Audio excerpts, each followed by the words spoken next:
Okay, so today we're going to continue our learning about this road to revolution, and I'm going to spend a little time with you talking about one of the most famous events in American history, and that is the Boston Massacre of 1770.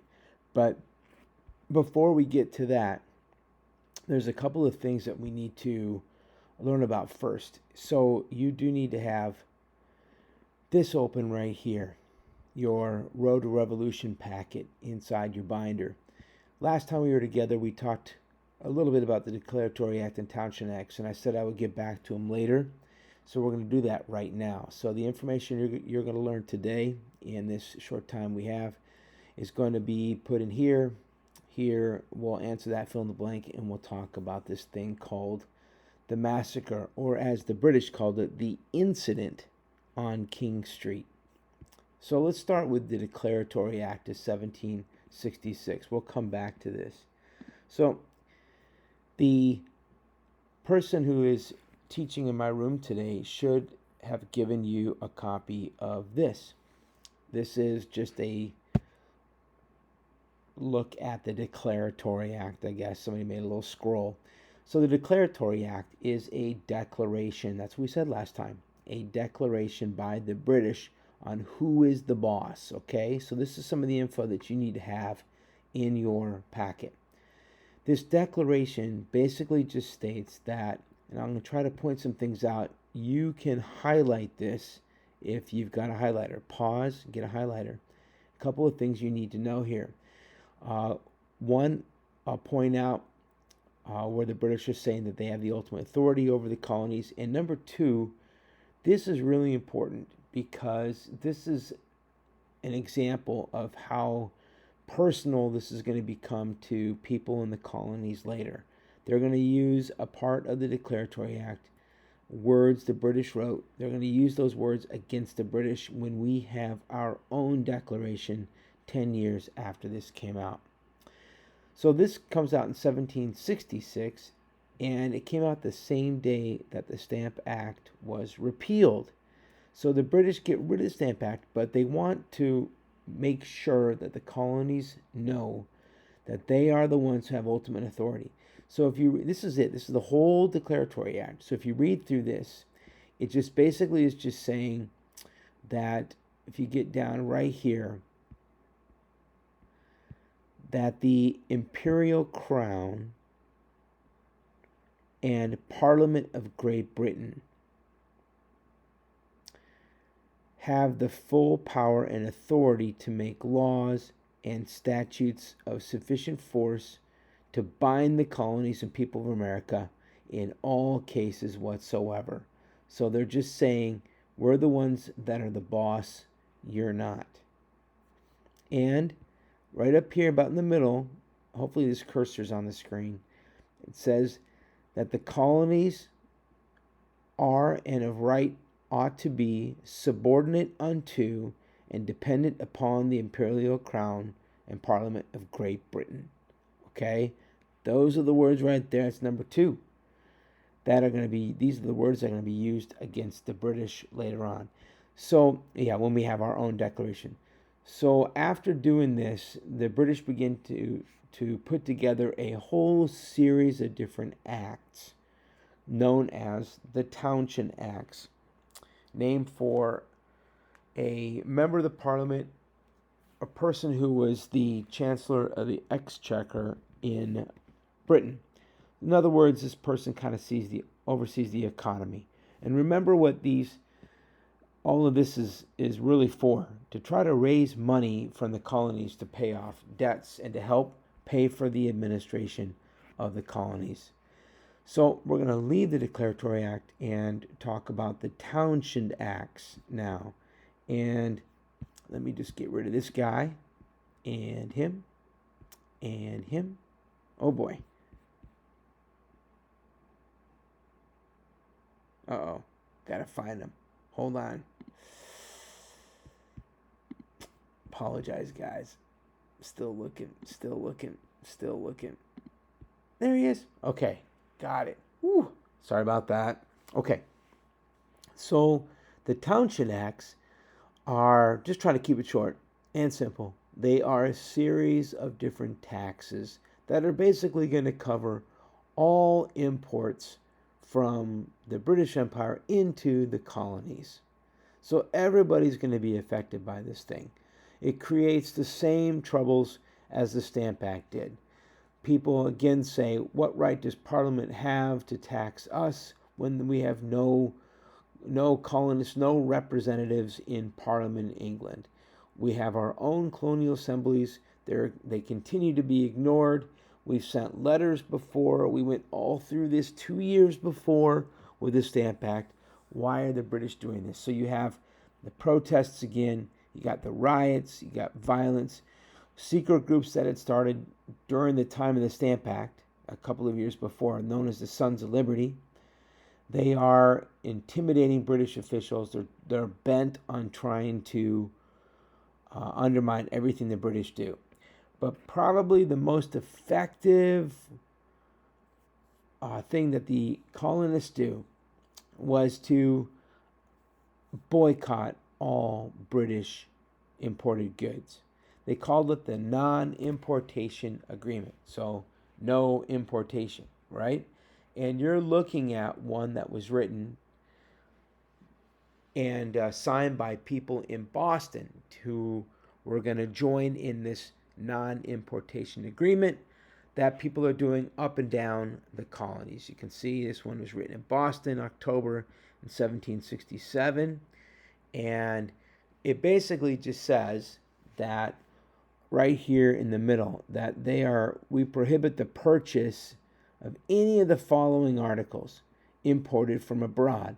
And this whole second paragraph here is identifying everything that they are going to boycott. Nobody in the colonies will be buying any of these things in this second paragraph. It's kind of interesting when you look at it. Fire engines, I thought that was kind of interesting. But a lot of it's just your regular, everyday kind of stuff that people had back then. And the British this is going to hit them hard. When you are going to mess around with how people make money, their income, you will get their attention. And that's certainly what happens. It sort of kind of all begins in Boston and spreads throughout the colonies. Boston is going to be recognized as the real hotspot for rebellious sort of activity and this kind of stuff. And, oh, by the way, if you look at documents like this, sometimes you find famous people in there. And, for example, right here, third down is Paul Revere's signature right there in the middle, third down. I thought that was interesting. All right, he's a member of the Sons of Liberty. He's the one that made this image here that we are going to go to a little bit later. That's Paul Revere's engraving. That is going to create all kinds of problems for the British. All right, so the boycott works. The British are upset by things, and to try to enforce the law, the British then send British troops to Boston. And so if we look at right here, so you've got some information for what this stuff is now. The reaction of the British government was to send troops to Boston in 1768. All right, so they identify Boston as a real hot spot. They want to try to temper this rebellious activity, and in the fall of 1768, they sent soldiers there. Now, it says, what's the problem with this? It's a big problem. They sent 2,000 soldiers. That was like two regiments. There's only 20,000 people in Boston at that time. So that's like a 10% growth in population within like a couple of days. There's soldiers everywhere. They are sleeping in Boston Common. Officers were going into people's homes to be boarded there. Nobody likes the British soldiers there. The soldiers themselves don't want to be there.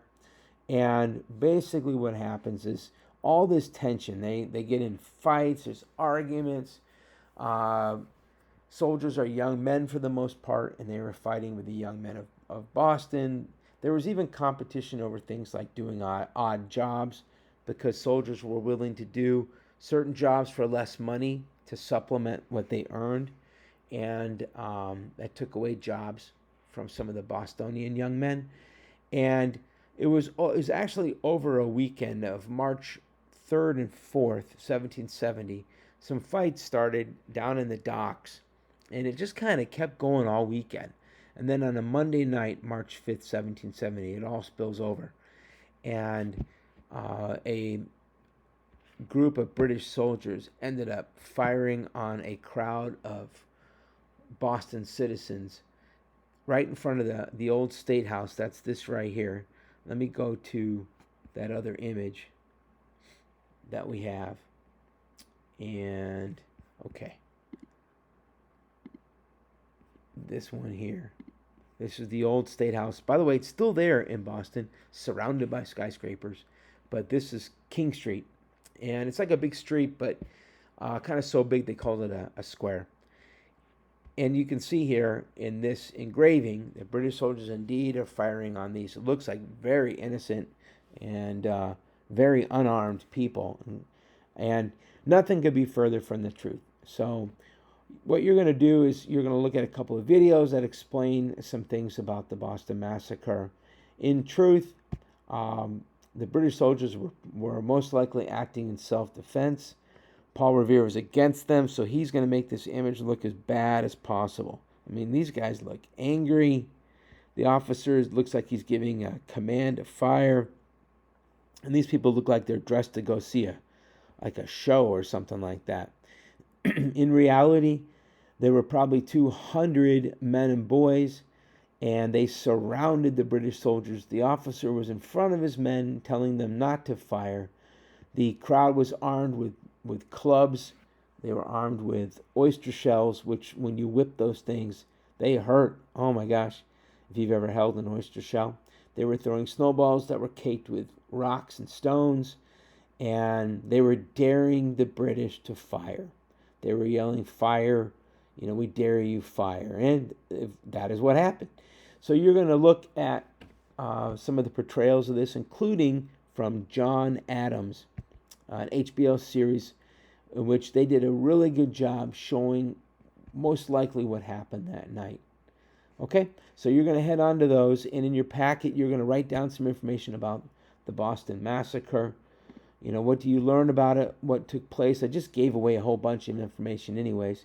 And then see if you can look up what the British response was. How did they respond to this killing of all these people? I think 5 people were killed. A whole bunch more, like another 8 or so, were wounded. And it's the first time the British were firing on people in the American colonies. It's a precursor of what's to happen in 5 years. Okay. All right, so there you have it. Get on to the video links.